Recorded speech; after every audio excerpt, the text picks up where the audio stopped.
બેદીથા પડે છે અમારે દર વર્ષે આવું જ પોઝિશન રહે છે બરોબર છે। શાકભાજી મગફળી બધે નુકસાનમાં જાય છે તો દર વર્ષે આવું જ થયા રાખે છે બરોબર છે। તો આ ફાની ડેમને કારણે આ બંધાતું નથી એના કારણે પાણીનો બહુ ઓલો થાય છે બરોબર એવું બધું થાય ભાઈ। અટાણે પાક મગફળીનો તો બધો ફેલ થઈ ગયો, શાકભાજી ફેલ થઈ ગયા, એ બધું ફેલ થઈ ગયું। લ્યો પાણી બહુ ભરાય તારે છે એકદમ પાણી ભરાય વરસાદના કારણે દર વર્ષે આવું થયા રાખે છે એમ બધો પાક ફેલ જ થઈ જાય છે।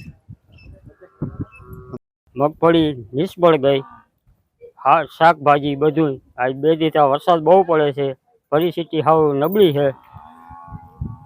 વહેલી તકે સરકાર કોઈ સહાય કરે તો। વરસાદ બહુ જાજો પડ્યો છે, અમારા માલ જો રાખો એમ બારા કાઢવા પડ્યા છે।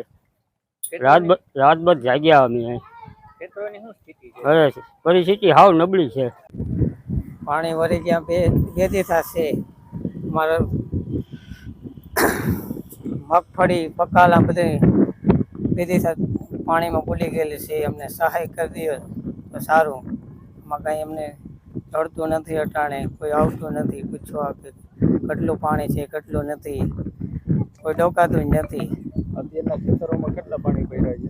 અટાણા કડે મોંડ છે એટલે પાણી છે। કેવો વરસાદ? વરસાદ કાલે ફૂલ હતો, 19 તારીખનો ફૂલ વરસાદ સવારના 5 વાગ્યાનો ચાલુ હતો।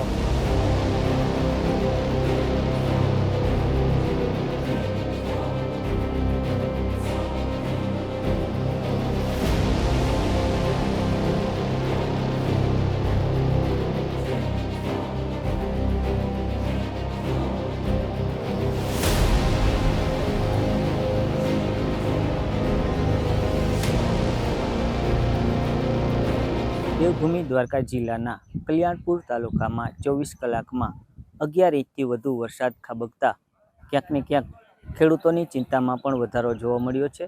ન્યૂઝ 18 ગુજરાતી હાલ ગ્રાઉન્ડ ઝીરો પર પહોંચ્યું છે। કલ્યાણપુર તાલુકાના રાવલ પાસેના આ ખેડૂતોના ખેતરો છે। આ ખેડૂતોના ખેતરો હાલ સંપૂર્ણ પાણીમાં ગરકાવ થઈ ચૂક્યા છે। આપ સીધા દ્રશ્યોમાં જોઈ શકો છો, ખેડૂતોનો શાકભાજીનો પાક, મગફળીનો પાક તેમજ અન્ય પાકો જે છે તે પાણીમાં હાલ સંપૂર્ણ ગરકાવ થઈ ચૂક્યા છે। ખેડૂતો ચિંતિત બન્યા છે। ત્યારે આપ સીધા આ દ્રશ્યો જોઈ શકો છો, ખેડૂતોના ખેતરમાં આવેલ જે આ ઝૂંપડું બનાવેલું છે, આ ઝૂંપડું પણ હાલ સંપૂર્ણ પાણીમાં ગરકાવ થઈ ચૂક્યું છે। ખેડૂતોના ખેતરોમાં દૂર દૂર સુધી હાલ પાણી ભરાઈ જતા મગફળી, કપાસ સહિતના જે પાકો છે આ પાકોમાં પણ વ્યાપક પ્રમાણમાં નુકસાન જવાની હાલ ખેડૂતો ભીતિ સેવી રહ્યા છે। મુકુંદ મોકરિયા, ન્યૂઝ 18 ગુજરાતી, દેવભૂમિ દ્વારકા।